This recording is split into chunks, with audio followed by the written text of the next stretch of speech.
Assalamualaikum warahmatullahi wabarakatuh. Perkenalkan, nama saya Tegar Alfiano dari kelas C1L dengan NIM 2250 30 800 111013 dari jurusan pariwisata, program studi administrasi bisnis, Fakultas Ilmu Administrasi dan Universitas Brawijaya Malang.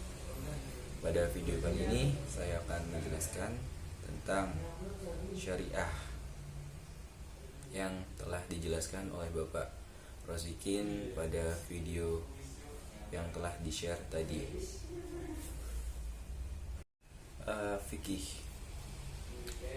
Fikih di mata Rasulullah ada sejak Rasulullah diutus. Salah satu tokoh yang mengajari umat manusia, dan dalil terdapat dalam surat Al-Maidah ayat 67, An-Nahl ayat 44. Benar-benar dikatakan fikih ketika Rasulullah ke kota Madinah, karena saat itu di Mekah masih menekankan pada akidah dan dakwah Islam.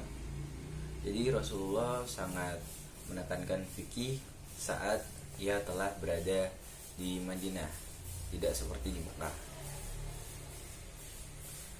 Fikih di mata sahabat terdapat masalah-masalah baru yang tidak pernah terjadi di zaman Rasulullah, dan para sahabat mulai berpikir dan memberikan fatwa-fatwa berdasarkan pemahaman mereka terhadap Al-Quran dan pemahaman mereka juga terhadap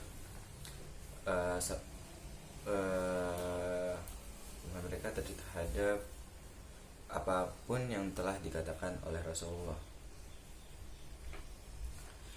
Mereka mengambil naf secara langsung. Jika tidak ada, mereka akan berijtihad. Mereka juga dikenal sangat serius mencari dalil dan tidak segan-segan bertanya pada kaum muslimin yang mungkin lebih tahu tentang dalil-dalil yang ada, dan lebih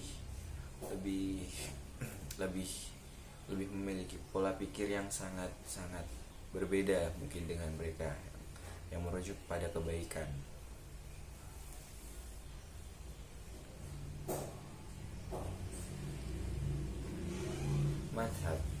Mazhab adalah aliran dalam fikih Islam. Aliran yang berbeda-beda terdapat dalam masing-masing kelompok disebut sebagai mazhab. Terdapat 4 mazhab, yaitu mazhab Hanafi, mazhab Maliki, mazhab Syafi'i, dan mazhab Hambali. Sejarah kemunculan mazhab, sebelum itu kita cari tahu dulu bagaimana sejarah fikih sebelum terbentuknya mazhab.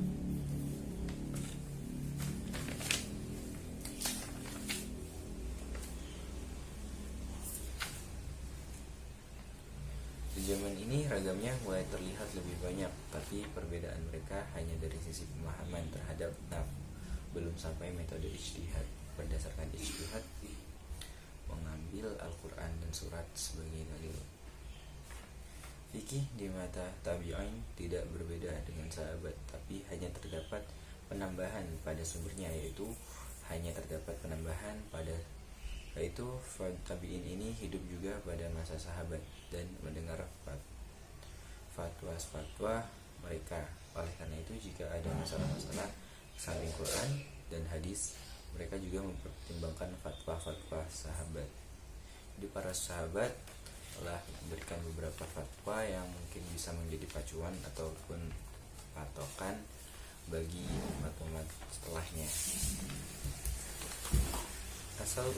Asal usul terbentuknya mazhab yaitu terjadi pada zaman tabi'in, karena istilahnya bukan dari sisi pemahaman, tetapi sudah mengarah pada metode ijtihadnya. Metode ini istilahnya dan sumber-sumber yang menjadi dalil. Terdapat 2 peristiwa yang melahirkan fikih menjadi mazhab, yaitu tragedi Utsman dan perbedaan di kalangan ulama. Bagaimana tragedi Utsman dapat setelah Utsman? Bagaimana tragedi Utsman bisa menjadikan fikih menjadi madhab? Yaitu setelah Utsman terbunuh, kemudian Ali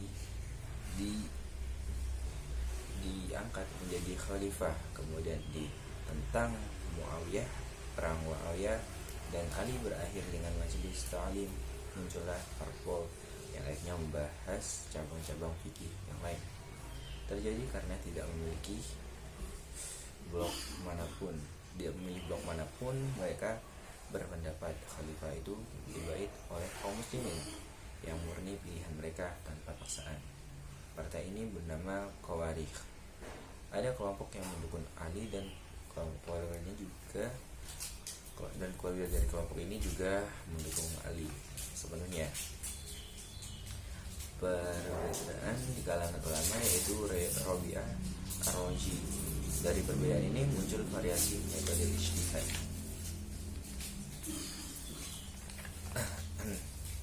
Metode-metode itu mulai menonjol, dan setiap tabi'in yang memiliki ijtihad diikuti oleh setiap ulama dan akhirnya mengikuti metode mereka. Dari sinilah lama-lama terbentuknya mazhab yang memiliki metode-metode tersendiri dan mempunyai sumber-sumber dalil tersendiri. Jadi pada saat itu sudah terciptalah mazhab yang mungkin akan mendapatkan suatu jawaban, akan menyimpulkan suatu kesimpulan yang mungkin itu bisa berefek baik untuk kedepannya lagi. Perbedaan ijtihad terjadi karena tiga, yaitu sumber dalil yang dipakai, cara pandang, dan maknaan bahasa. Sumber-sumber dalil yang dipakai itu bisa meliputi beberapa dalil dari beberapa sahabat. Cara pandang juga ini akan mempengaruhi bagaimana cara pandang setiap orang, setiap individu juga berbeda. Dengan banyak sudut pandang tersebut bisa kita satukan, bisa kita buat kesimpulan, bisa kita membuat pernyataan dari cara pandang yang berbeda. Terus pemaknaan bahasa di sini meliputi bahasa-bahasa yang mungkin sebelumnya belum ada atau yang akan bermakna beda dan yang berbunyi sedikit beda pun itu sudah membuat makna yang sangat berbeda. Sumber dalil yang dipakai disebabkan dari 4 perkara. Pertama, metode menentukan kevalidan as-sunnah dan standar. Yang kedua, perbedaan sikap terhadap fatwa sahabat. Yang ketiga, perbedaan sikap terhadap qiyas. Yang keempat, perbedaan sikap terhadap ijma. Cara pandang tersebut itu juga sangat berpengaruh ya bagi kehidupan di setelahnya. Cara pandang terhadap nasara adalah mustabi yang terikat dengan pemahaman lafaz yang semacam itu dinamakan ahlul hadis. Jadi setelah sekian banyaknya ini semua, kesimpulan yang dapat saya simpulkan adalah mazhab itu bermula dari fikih, dan fikih itu memiliki historinya sendiri yang dibagi menjadi 3. Dan setelah kita membaca ini semua, kita bisa lebih paham terhadap apa itu mazhab asal-usul mazhab Hambali, Hanafi, Maliki, Syafi'i dan lain-lain. Dan yang itu semua adalah mazhab yang bisa membuat kita beracu kepada apapun yang mungkin belum disebutkan dalam Al-Quran. Dengan mazhab-mazhab tersebut kita jadi lebih bisa mengetahui banyak hal yang mungkin itu sebenarnya ada tetapi belum dijelaskan secara lebih rinci dalam Al-Quran, dan belum dijelaskan juga dengan Rasulullah SAW. Dengan ini kita dapat memiliki acuan, patokan, dan benchmark apa yang bagus, apa yang boleh, apa yang baik, dan apa yang buruk. Dan itu semua berkat para sahabat-sahabat Rasulullah yang telah memberikan fatwa-fatwa yang seperti ini, yang baik seperti ini bagi kita. Sekian video kali ini. Jika ada kesalahan kata, saya mohon maaf sebesar-besarnya. Terima kasih sudah menonton. Assalamualaikum warahmatullahi wabarakatuh.